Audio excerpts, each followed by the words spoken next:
Hey there, Russ here. Welcome back to the shop. Okay, let's go over a couple of things about bandsaw box drawers.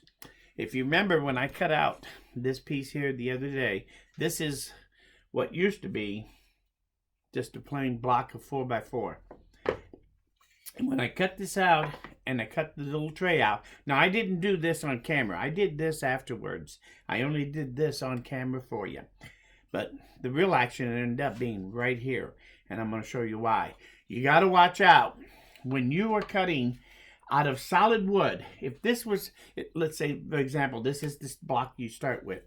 If this was laminated with thinner pieces, you don't have to worry about knots particularly. But if you're going to use larger blocks of wood like this, you got to watch out for knots. You can see that knot and how it runs through here. And I'll go over this in a second. But let's take a look at this one real quick. If you look at this block here, there's a knot right there. Just a little one. It's not a big deal. But then you turn it around for it looking. Oh, there's another knot. But actually, that is the same knot as that. That knot is going all the way through from here to here. And that you have to pay attention. Is that going to interfere, that knot? Is that going to interfere with my system? It goes from right here to right here. So that knot is going all the way through the wood, right along this path at this angle. And you have to kind of evaluate that. There it is. You want to kind of evaluate where that knot is going. Is it going to interfere? In other words, if this knot was over here by the edge of this tray inside this leg, I would be very hesitant, be very careful about that knot being in that little tray right here. So you want to watch out where that knot is going through. I did not do that on this block of wood. Let me put this back together so you can see it. You remember the tray was in this way. Sorry.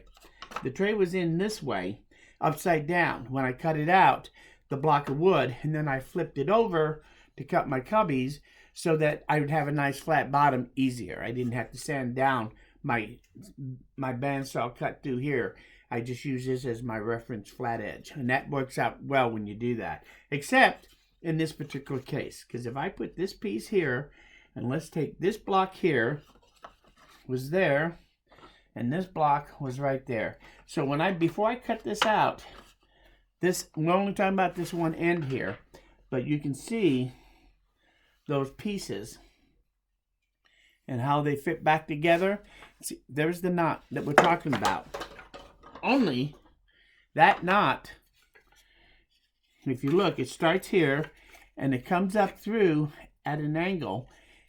So when it comes through the bottom of the box, which was here, it's coming through the bottom of the box right here, in which case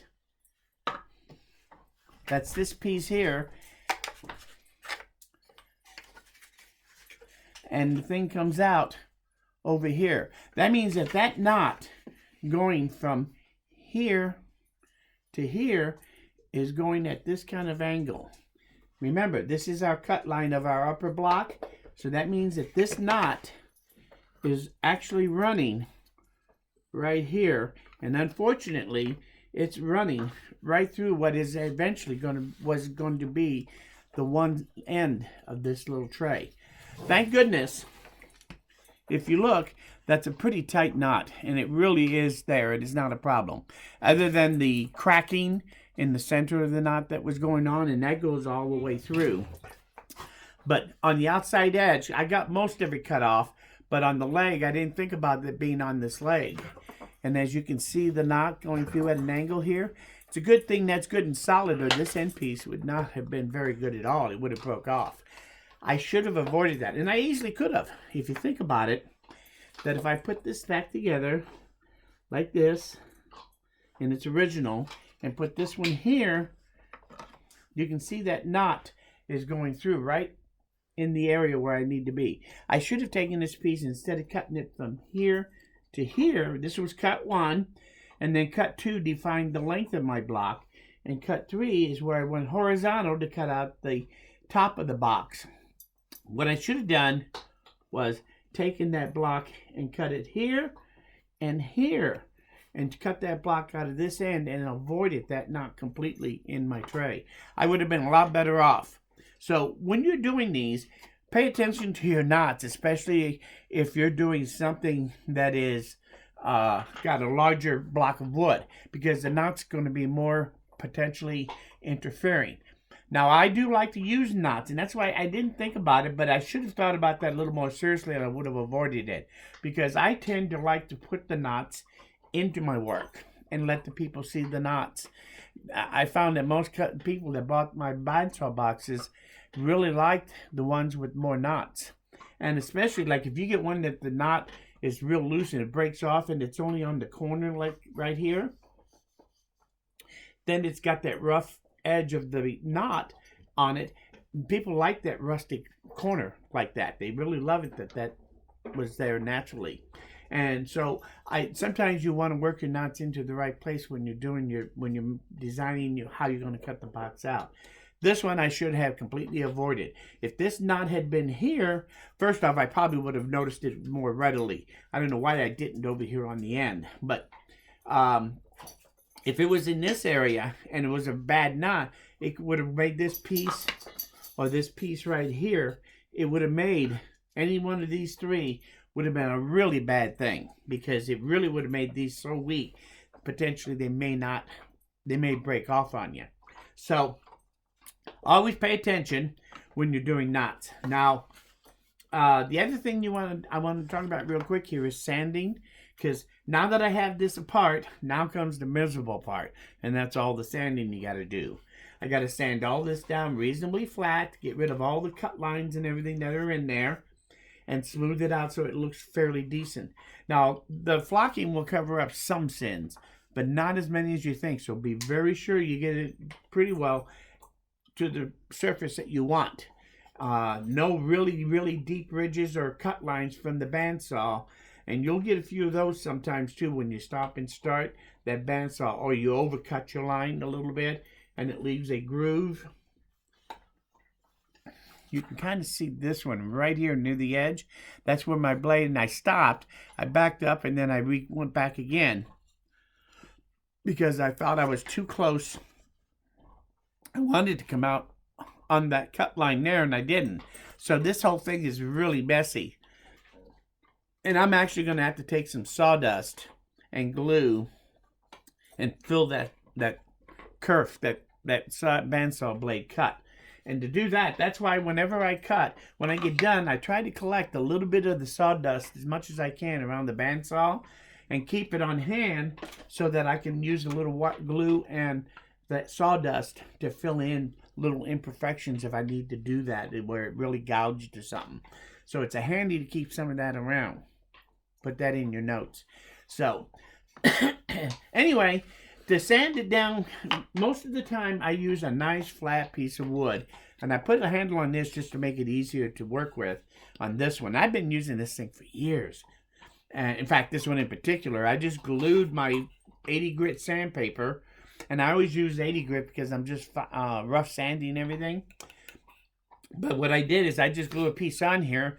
When it gets too worn, then I just glue another piece right over the top. When it gets 2 or 3 layers thick, and then I peel it all off and I put a new one and start over. And it's really easy to do. Only takes you about 10 minutes to glue another one back on there. I do it with wood glue. It's no big deal. So, but this is a great little sander for sanding this. On these cubby holes, on these cubbies, when you're cutting out when you're making sections in your bandsaw box, when you cut these out, if you're cutting them out, let's see if I got one here. Yeah, here's one. You can see this one is, you can see this one here, how it curves. That was cut with one cut completely with the smallest bandsaw box I could put in there so as to get the tightest radius. I used the 3/16. I used a 1/4 inch here because I was going for the crisp corners instead of the curved corners. The curved corners like this, they're a lot harder to clean out because you can't use just a nice flat sander. With this, I can get in here and get right up to the corner. When I can't do it with this, I have a couple of smaller pieces to really get in those corners. And you can use things like emery cloth, but I really don't find these things work very well because they use a much finer sandpaper than I like to use when I'm trying to sand these out. But on those curves, the only way you can do that is you have to take your piece of sandpaper, and this is where my little sanding mats, the double-sided sandpaper, these things work really well because you can take a nice round piece like this, and you can kind of, depending on your curve here, you can get in there and get a much better fit on fitting into that curve to be able to sand this in that curve, because that's much harder to do. With the flat ones like this and the square corners, then all you have to do is get your piece, hold this piece down or clamp it down if you want, and then do one section at a time. And I just go through here, and it only takes a few minutes to really get this thing flat on all these bottoms. Also, when I'm doing this, the sides here, I can set that right here and support it to be able to sand here until I get it. Makes the sanding go much easier when you have the square corners and you have nice flat pieces of wood to do your sanding. All 80 grit. I get this to where I want it, and I know that the flocking will cover whatever imperfections are less. If I can't, then I take out my sawdust that I collected from the bandsaw when I first cut this out. I try to collect as much as I can and keep it, and I can mix this up and get some good blending to fill in some real gaps that might be a problem. So that's how I kind of do most of my sanding. Oh, one more thing. I have since I made this, if you remember when I made this thing about a year earlier, about a year ago now, I think. But I actually like this thing. It really works well. It filters the air here. It all intakes on the Ryobi fan up top here. So when I turn it on, all the air is coming here. And I just take this and I just keep it right here in front of me. And when I'm sanding here now to clean this up, that little bit of sand dust that gets in the air, because you're going to get airborne even when you're hand sanding, it's all going to be right in this area where you're working and where your face is. By turning that on and having that either here or right here or off to the side behind my works just slightly, when that air comes up, it actually gently goes toward the fan instead of toward my face. So I'm not breathing near as much sawdust, if any of it, by doing that. So I can do this sanding comfortably and not have to wear the mask while I'm doing it by using something like this. This thing is really, it's a nice, small, compact size, so I can get it close to where I'm doing my actual sawdust creating, whether it's hand sanding or using one of my small sanders. Having that close at hand really does make a difference. So make sure, if you haven't made one of these, make something like it so you have this small fan with a filter on it to help suck that air away from your face so that you don't breathe it in. It goes through there instead. So that big one that I have, I actually have 3 of them in here, ceiling mounted ones. I can turn those on full blast. It isn't going to help me right here where I'm sanding when I'm doing light sanding with hand sanding, because that amount of dust is not going to go up to there, at least not right away. I'd be breathing in most of it, really. So anyway, I think that's about it. Everything I wanted to talk about here.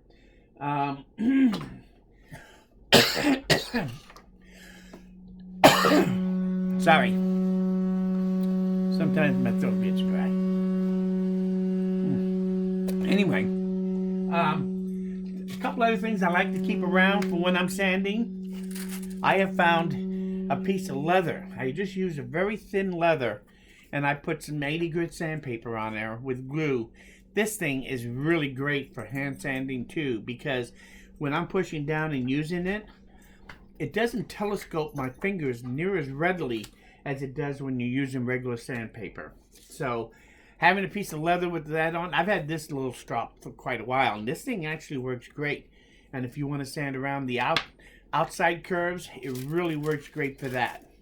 And if you want to sand an inside curve, you can kind of fold it and put something in between, like I said, to help hold it the shape for when you're doing your sanding on your pieces with just a piece of dowel, 1/2 inch or 3/4 inch dowel.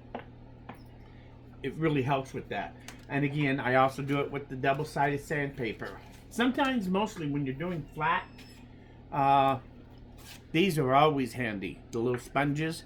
I have several of these around that I can grab one, and I especially like this little sharp corner here. This really helps you get into places sometimes that you can't get in there in any other way, so that you can really sand down. So these are also handy. The other thing I do is just little tiny pieces. This is just a piece of styrofoam with sandpaper glued on it, and these are great to get into some of those places and give you a nice flat sanding. The other thing I use sometimes is I use my belt sander sanding block, and I have 2 of those, and I can take that, and that way you can kind of help flatten larger areas if you need to. When you're doing all your sanding and you do this and this, do not sand the inside of your side pieces, because if you do, they're not going to glue back on here in such a way that they would close that gap to make it almost not see it. Well, this is not lined up, but this line here would really be a lot worse if you sand this piece down and this piece, try to get them to match. They're better off matching without sanding. So keep that in mind. If you have to do the sanding, avoid doing the sanding right where this areas line up on your piece. Lay it out, maybe put a little pencil mark on it, and sand the rest of it carefully, but stay away from sanding those points that are supposed to match and line up to your block perfectly, because otherwise it just will never fit and glue back up there nice and flat and straight again. So keep that in mind. Don't sand these pieces if you can help it, or just a minimum amount. I think that's about it on sanding. That's all the hints I can think of to give you. I hope this helped. I really wanted to talk about that knot and the boo-boo I made with that, because if I could have avoided that, I had to hold my breath when I cut out this piece right here. I was really holding my breath about getting this to work, and more importantly, how strong would it be once I got done. So, did I tell you what I did to fix it? On this one here, in this box, when I cut this one out, this tray out, the blade failure came when I was cutting this piece out, and it broke the end plate on one end of this end right here, and I had to glue another piece on. So all I did is I took the block that this was cut away from, this block was cut away from this piece, and then I took this piece and I cut off a thin piece, that thickness, and I just glued it back on the end to give me something that pretty closely matches, and that is the only way you can kind of repair it. If I was going to put this in just like this, I would take and put 1 or 2 dowels in this, bamboo skewers, to help reinforce this glue joint a little bit. But I am going to put a bamboo skewer through here, so that'll be more than enough to help keep this just from this glue. So I may or may not put some in here, but I definitely am going to have, once you put the sides back on, like now this is very weak and you have to be careful. Once you get the sides back on it and glued on, then that strengthens these up quite a bit. But you still don't want those knots in place there when you do this. So be careful of your sanding, be careful of these pieces, and if you do break that off on the end, on this tray, it wasn't quite as big a tragedy as if it had broken here. So if that knot was going through one of these and I had this problem, there's a good chance I would have ruined it and wouldn't be able to have these cubbyhole sections out like this when I got done. So keep that in mind. Watch out for that stuff. Sorry, I got a message. Anyway, I think that's about it. Any questions? Any comments? Any thoughts? Any tips that I forgot about that I should probably mention to people about when they're making their bandsaws, things to watch out for, and how to do the sanding? Just let me know. Oh, that the wrong one? It is. I wonder it didn't fit. Anyway, thanks for stopping by. I hope you liked this video. Like I said, leave all your comments and thoughts. I appreciate it, and I do read them all. And if you make any boxes, you really should send them to me in my email. So, let me know if you don't have that. Now, I put it out every now and then on my episodes, but just let me know. Oh, by the way, when it comes to my 2 dogs, the little one, Missy, I have finally armed myself, and this really works well. I have one here and one in the house, and every now and then, you have to use it, and she definitely falls in line immediately. So the squirt gun has really helped me control the beast, because she is a little monster sometimes. When she gets going, she's wound up as a puppy, and you can't shut her down. She wants to play and bite and fight. So anyway, that really helps calm her down, gets her attention. So anyway, thanks for stopping by. Leave your comments. If you like this video, you learned something here, hit that like button. Lets me know I'm doing something right. Most importantly, please come back again, because I'm nowhere near done. Thanks, and we'll see you guys again very soon.